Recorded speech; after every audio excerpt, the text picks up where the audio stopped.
Good morning. If we're ready, we'll go ahead and get started. Or good afternoon. Before we begin the crime update and investigative update, I want to just highlight the cold case series that Chicago Police Department is starting today.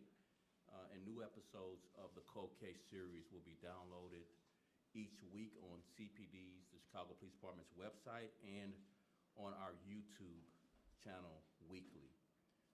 And we're highlighting, as you know, older cases that have dead ends and no leads with the hope of generating new tips and leads. And we really don't care how long it takes. Our victims deserve justice and their families deserve closure. So if anyone has any information regarding any of the murders that we're going to release on the cold case series, you can call in anonymously and provide a tip at 833-408-0069. And you can receive a reward for tips that lead to either charges or convictions on these cold cases for up to $15,000. That tip line again is 833-408-0069 for a reward from tips that lead to charges and or convictions. A reward up to $15,000. So I'll go right into the crime update. As you know, during April, the city experienced a decline in homicides. There were 49 murders citywide for the month of April. That's a 9% decline from the previous April 2021. So 9% decline from April 2021. It's also lower than 2020's April. 2020's April had 58 homicides. And also lower than April 2019, which had 62 homicides. So it's pre-pandemic April. It was 62 homicides. So the 49 homicides with a 9% decline compared to April 2021 is also lower than 2020's April that had 58 and 2019's April that had 62 homicides.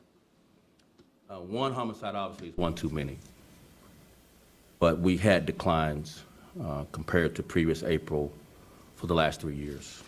In addition, our Bureau of Detectives is ahead of last year's pace with 111 murder cases cleared so far this year. As you know, being ahead of last year's pace is also ahead of the pace of clearances for homicides for the past 19 years. Year to date, compared to 2021, shootings are down 14%. So 14% fewer shootings, and year to date, not month to date, like we just talked about April, it's year to date, murders are down 8%. The Chicago Police Department and the men and women of our department remain vigilant in our crime fighting. Since the beginning of the year, officers have taken 3,493 illegal guns off the streets of Chicago, collecting more than 800 guns in just the month of April. Of that 3,463, 223 ghost guns were recovered. So of that 3,463, 223 were ghost guns that were recovered. To put that in context, the ghost gun recovery number, Chicago Police Department seized all of 2021, 458. So we're just in the first part of May, and we're already seeing a continued increase in ghost guns seized from the streets of Chicago. In addition to that spike in ghost guns seized, there has also been an 87% increase in assault-style firearms seized. That's assault weapons seized. And that's double the number of those types of guns that were recovered last year at this time. So increase in ghost guns recovered from our officers and an increase in assault weapons recovered by our officers. We also counted more than 570 gun arrests in the month of April. As you know, and I've repeated many times, every illegal gun recovered is a potential life saved. And everyday officers dedicate themselves to ensuring their visibility, their engagement, their collaboration, and the challenge of taking guns off the street and what we are seeing in this country, a gun crisis, gun violence crisis that we haven't seen since the 90s for the city of Chicago, but for many cities, gun violence that we haven't seen on record for many cities. And finally, obviously, we have challenges that we're facing in our city that I want to highlight. And then we'll bring up Chief Dinahan for the investigative update.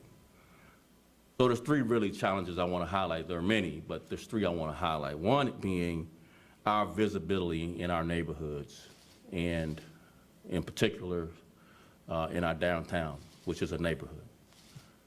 So we have deployment strategies to deploy resources around all of our neighborhoods. We've highlighted the 55 beats that drive 50% of the violence in our city, and we have a very aggressive deployment strategy there. And our downtown neighborhood doesn't really show up in that type of analysis. They don't have the volume of violence that maybe some other neighborhoods have, but they do have obviously significant challenges that we're putting together immediate plans that will start this week to add even more resources to our downtown neighborhood. We're also adding resources to our 9th district, our 8th district, 3rd district, 4th and 5th district. So we're seeing across the board, the neighborhoods that don't fall into the 55 beats, slight displacement of violence that would not normally happen other places, starting to see spikes as well. So let me just talk a little bit about the 55 beats that we have focused violence, because they drive 50% of the violence in the city, according to our analysis. The declines there have been pretty significant.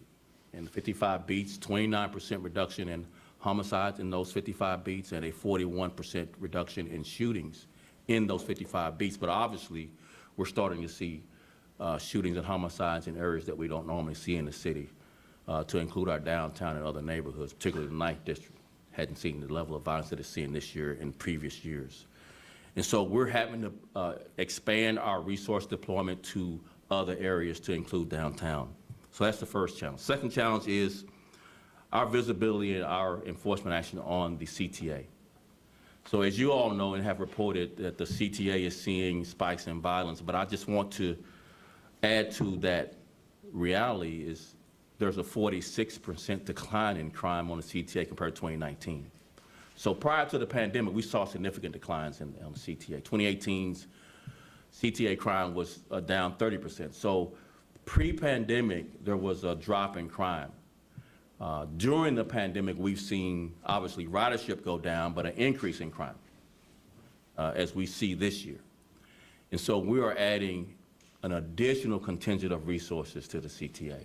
As you know, we had an announcement of increased resources on the CTA, and one of the things that I'm committed to is that we'll continue to add resources until we see this kind of safety that the City of Chicago deserves. So we're adding an additional contingent of resources to the CTA. In addition to that increase, we're also creating a collaborative team with CTA security officers. As you know, there are unarmed security officers that the CTA hires, and they've also increased that number. But we need to work more in collaboration with those CTA security officers so that we're working together more so than we have been in the past. So challenge number 2. The third challenge before I bring up Chief Dinahan for the investigative update is carjackings. And this has been reported on extensively, so I'm not telling you anything you hadn't reported on, but our carjackings continue to be a problem in our city.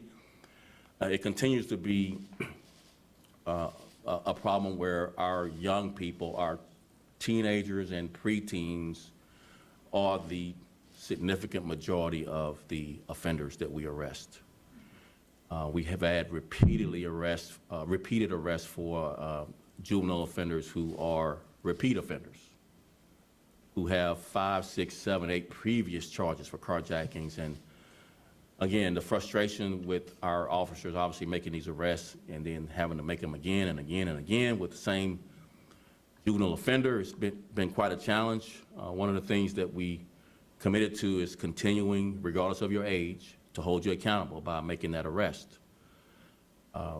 We made over 400 arrests for carjacking offenders. And carjacking, again, I just want to, it's the charge of vehicular hijacking, it's the charge of motor vehicle theft, and it's the charge of criminal trespass to vehicle. The whole crew, everyone in the car that participated in the carjacking, we charged with 3 different types of charges. But again, that number hadn't had the impact that we want in reducing carjackings. And so one of the things that we've committed to is not only continuing to make these arrests, particularly of young people, repeatedly, but to also figure out a way to change their behavior. And I've given example after example after example. I'll highlight one I've given before, but I'll highlight a second one. So there was an 11-year-old that was a prolific carjacker. And we had arrested this 11-year-old, and when we went to the home of the 11-year-old, had a bag of 20 car fobs in his room, where he had 20 cars he had stolen. And this 11-year-old had not been in school for 2 years. So this 11-year-old had been in school since he was 9 years old. So Chicago Public Schools, CPS got involved, put the 11-year-old in a program called Choose to Change. The 11-year-old had a mentor assigned to him every day in this program. As part of this program, this mentor would go to the home the morning of school, make sure he was dressed, ready to go, had breakfast, make sure they attended school. This 11-year-old hadn't missed a day of school. 11-year-old recently made the honor roll. But the most important thing for CPD, hadn't committed any other carjackings. We had another teenager similar to this 11-year-old that was participating in carjacking, and this young person accepted social services. We were able to get a job for this teenager. This teenager has not missed a day of work and has not committed any other carjackings. So the capacity to change the behavior of our young people does include the arrest, the charge, but it also includes providing services to change their behavior. So make sure you write it that way. It's not just skipping to not holding them accountable. It is the arrest, the charge, and social services for these young people to have a chance at changing their behavior. And before I come back up for questions, Chief Dinahan is going to highlight some of the investigations of some of our shootings and homicides and other crimes that our Bureau of Detectives are investigating, then I'll come back for questions. Thank you. Appreciate it. Good afternoon. I know there were a couple incidents that there were questions on, so I'm going to go over those as the superintendent mentioned, and then you guys can ask some questions. So on the 30th of April at 358 North State, at just after 1 in the morning, there was a homicide that took place outside of a bowling alley. This incident was a domestic-related incident where the offender in this incident was with a woman, and the offender's ex-girlfriend or another woman that he basically was a girlfriend. There was an argument, and the argument, they left the bowling alley. That argument ensued outside. The offender and a female were seated inside of a vehicle. His ex-girlfriend and additional females were outside the vehicle. The argument continued to escalate, at which point the male offender exited the vehicle, discharged his weapon, causing the death of one of the females, and then shooting another female, and then fled the scene. So the detectives are working with all the people involved, and they are seeking to apprehend this offender. There was another incident on the 1st of May, just after 1 in the morning at 145 East 23rd Street. This was an attempt carjacking, robbery-related offense. We had a victim who's 35 years old park his vehicle, at which point, right when he got out of his car, another sedan kind of pulled in front of his car, blocked him in. A male exited and actually jumped into the victim's vehicle. The victim started to walk back towards his vehicle. When he heard gunfire, he was shot in the foot. He drew his weapon. He was a valid CCL holder, exchanged gunfire with the individual in his car. At that point, the individual's car crawled out the passenger side, jumped back into the car that he came up in, and made good his escape. So the detectives are working with this victim It all happened extremely quickly. The offender was masked, dressed in black. More than likely, the victim can't make an identification, but the victim did believe that he did shoot the offender. So the detectives are looking into other hospitals. And once again, this is kind of an active, ongoing investigation.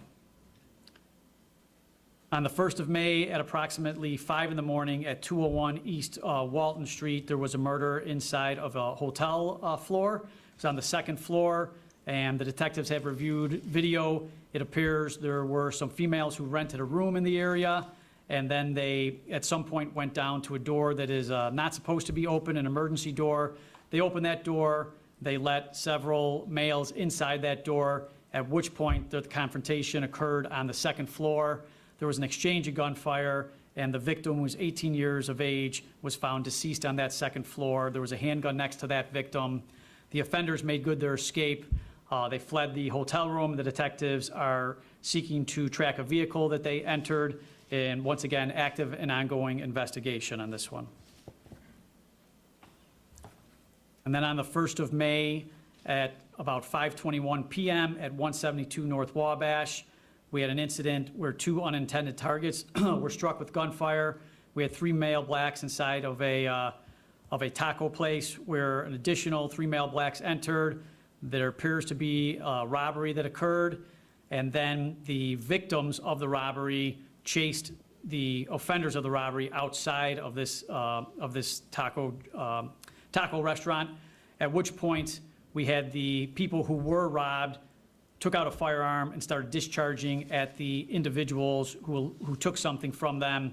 And then we had 2 victims that, like I said, were unintended targets in this. We had a male, 27 years of age, who had a gunshot wound to his hand, which required some stitches.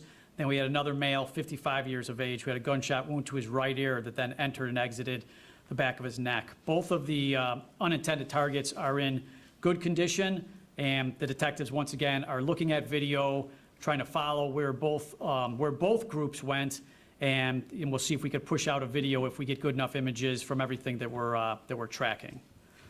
Those were most of the incidents. Boss, you want to take some questions? Before we go to questions, I want to cover one other topic, recruiting for the Chicago Police Department's new officers. To date, this year, we have 3,800 applications to be a Chicago police officer. We recently had a new academy class start with 67 new recruits. That's the high mark so far this year. Really, in the past several months, that's one of the highest numbers of a new recruit class starting. So we're starting to have some encouraging outcomes as it relates to filling our vacancies, with our recruiting team doing a really good job going out and soliciting both at military bases, our city colleges and universities, and job fairs. That's really showing some early results this year. We got a lot of work to do and fill out vacancies, but we have currently 340 new recruits in the academy right now, and we had a recent class. We've been having a class start every month so far this year. So there's January, February, March, April class. The April class had 67 new recruits in it, which was one of the highest numbers we've had in recent months. With that, I'll take any questions. Yes. The Superintendent, are you saying that because you're putting so much pressure on the areas where there have been traditional crimes, the 50 beats or 55 beats you mentioned, now some of that crime is spilling over into the downtown? Spilling over into other districts. I don't want to separate downtown apart from other neighborhoods. It's a neighborhood just like any other neighborhood in the city we're seeing some displacement issues where we don't normally have the types of crime that are happening in various neighborhoods across the city. We are having to now deploy even more officers in our deployment strategy and our rotations. And just to talk a little bit more about our deployment strategy, it's looking at not just a patrol bureau to deploy resources. It is looking at all of our police bureaus and deploying officers that maybe not traditionally work in the field, in a neighborhood, those that may work behind a desk, spending some time in patrol as part of our deployment strategy. So all of our bureaus are committing resources to be able to address some of the issues that I raised as challenges, both CTA, other neighborhoods that are seeing violence that normally don't, as well as the downtown. How soon could that start? This week. By this weekend? before this weekend. I'm hoping to start some of that deployment tomorrow and continue that through the rest of the month and really through Labor Day, if not beyond. Superintendent, it's my understanding that you are familiar with the drag racing incident that I am. occurred on Sunday morning. Your general reaction to that on Lower Rapid Drive, and also is there any, I guess, update? Is there an investigation period? As you know, no one called to report. Yeah. We do have pod video of that happening, so we are looking into who we can hold accountable there. But I think that speaks more to, we need to add more resources to our downtown, particularly during those overnight hours. And that's exactly what we're doing. But again, I don't want the headline to be downtown gets something that the neighborhoods don't get. So the message is, we're looking at all of the issues and challenges that we face throughout the city and treating every neighborhood the same with additional resources when needed. But is there any greater concern about these stories, these crimes occurring downtown? I mean, you hear it from aldermen all the time. They all say this is the economic engine. You have a big show that was supposed to go on last night and was canceled because of the shooting event. It has to raise concerns about the perception out there about the safety of downtown.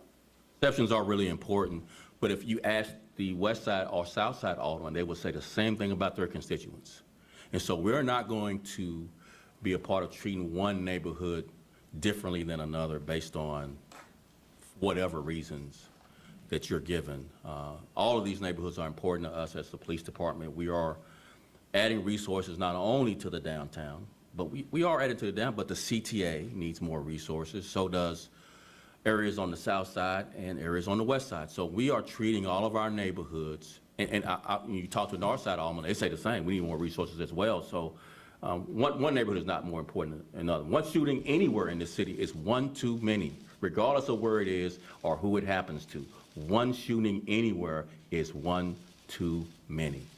Yes. The displacement issues you're talking about, are you saying that's happening and is new now? I thought last year we started to see neighborhoods that were not traditionally impacted, seeing increases in gun violence. How new is that? So again, we're seeing declines in the 55 beats. I just want to make sure you write the context of my comments. So my comments are about the declines in the 55 beats that we were focused on. In the 55 beats we're focused on, they account for 50% of the violence looking back in history. So historical analysis shows 50% of the violence happens in these 55 beats. This year, we're seeing a 29% decline in homicides in those 55 beats and a 41% decline in shootings in those 55 beats. Whereas we're starting to see increases in areas, in areas where they normally don't see increases in shootings and homicides. So that is a new dynamic where we see decreases in areas that normally have both the volume and the increase in violence, and increases where we normally don't have the kinds of increases. So if you look at last year, increases everywhere. Year before, increases everywhere. I mean, we had very minimal decreases if you look neighborhood by neighborhood by neighborhood where we saw decreases. Whereas this year, the first 4 months at least, we're having significant decreases in some areas, the 55 beats, whereas we're seeing increases in areas we normally don't have increases in violence. Superintendent. So it's not a new or old conversation. It's the decrease in some places and the increase in others. And are you Got going it. to release the 55? We have extensively, but we can get with you afterwards and get them to you. Yeah, we've done interview after interview, but I love penetrating the news cycle. So if you write it, we'll give it to you. The back right here. Can we go into just, again, to elaborate a little bit more on this issue of displacement? Why? It's a long-standing police No, but, philosophy, so. Why specifically is there what appears to be an emboldenment to commit crimes in the downtown area that usually would not have been committed? I mean, this past weekend, we had, as you just went through, the shooting in River North, the shooting inside the hotel on the Gold Coast, and then yesterday, the shooting behind the Chicago Theater. It's a lot in a very short period of time in an area where usually this would not happen. So why the displacement? Why the emboldenment now? So the reason why we do the investigative update, so you can write it accurately. So there's not just shooting. So a man had a conflict with two women he was dating, and it turned into a shooting, right? Make sure you write it that way. The context of bolden, brazenness, whatever. The Taco Bell, this was a shooting that started with a conflict and unintended victims. One shot in the hand, another shot in another part of their body. So that's two where it doesn't necessarily characterize it in the way you just asked that question. So again, that's not necessarily the displacement People are issue. pulling guns in situations and in places where they usually would not have felt the confidence to do so. I don't think Why that's do they accurate feel either. like they I can get don't away think that's with it? accurate either. I think what would be accurate, and I think this is where you're going, almost everywhere in this country, personal conflicts are being resolved with guns. That's accurate, regardless of where it is. I just don't want you to characterize it as a victim downtown is more important than a victim on the west side or south side, because that's how it comes across. That's not accurate, and that's not how we view downtown or any other neighborhood. The west side violence is as important to us as the south side violence, as the downtown violence. It's all important to us, and I just don't want to go down a slippery slope of saying because it happens here versus there, it's something different. People are resolving personal conflicts more with guns in this country than they have in the past. That is accurate. Where it happens is important to us because one crime is unacceptable to us. We view crimes everywhere as important to us, not just because it happens downtown. One last question. I think you had your hand up. Can you give us an update, if any, on? I'll get you as well. Arrests on the CTA stabbings that occurred over the We can get that weekend? to you offline. And Yes. then two, you talked about resources specifically on the CTA. Does that include more police presence? More, What specifically? more police presence, and also more private security presence, and finally, more collaboration between police and the security officers. We've been working separately too much. We need to work in unison much more. And when is that starting? This week as well? Immediately, this week as well. Yes, ma'am. Last question, by the way. Of work with Chicago police and these unarmed officers. We've been tracking the unarmed officers pretty closely. We haven't, or the unarmed security guards.